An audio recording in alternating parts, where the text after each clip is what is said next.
In this day and age of Hollywood rebooting and revamping and revitalizing practically every horror franchise that's ever existed, I'm surprised that it took them 14 years to get him back to Final Destination. If it remotely matters, prior to this film, I only saw Final Destination 1, 2, and 5. 2 being a guilty pleasure because that film is hilarious. And let's be honest, if you're going to watch this film, it's for one reason, which is to be entertained by a series of gruesome and elaborate and very entertaining deaths. Which sounds messed up, but if you've seen a Final Destination film, you know exactly that's what these films are all about. And Final Destination Bloodlines, every single death is good and entertaining, and they all deliver something. There was not a single character demise where I went, oh, that was underwhelming. Every single one of them entertained me. And I really enjoyed the build up to each one because you get the scene, you get the scenario, and you see all the possibilities, and you're like, what's going to happen? Who's going to die? How are they going to die? Is it going to be the garden rake under the trampoline? Is it going to be the piece of glass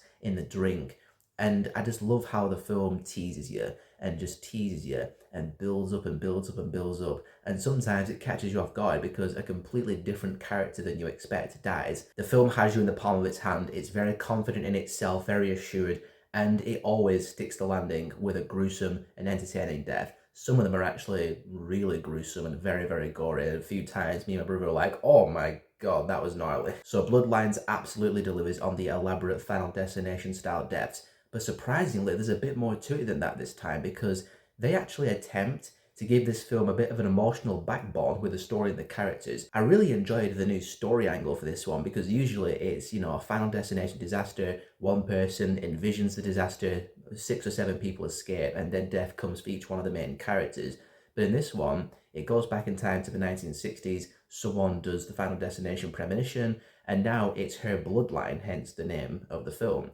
And it's her kids and her grandkids who were not supposed to exist because she was supposed to die in that disaster. It's a decent reskin of the Final Destination formula, and I appreciated the attempt at emotional weight with the characters when they realize and figure out that this is actually happening, that death's coming for each one of them, and they're trying to come together and prevent each other from dying. I'm not saying it's like the most compelling film of all time, but it doesn't fall flat on its face in its attempts, and the acting's not bad either. And I love how the film doesn't take itself too seriously, like I kind of remember Final Destination 5 doing, and they totally acknowledge and lean into the absurdity of the overall premise, like the matriarch of the family, the grandmother who survived the initial Final Destination disaster with the premonition. She's wizened up to death's antics, and she's sealed herself in this cabin in the middle of nowhere with the big Mad Max style perimeter with the big fences and spikes and stuff. And going back to the emotional part of the film, they talk about in the past when the grandmother realized the whole thing about death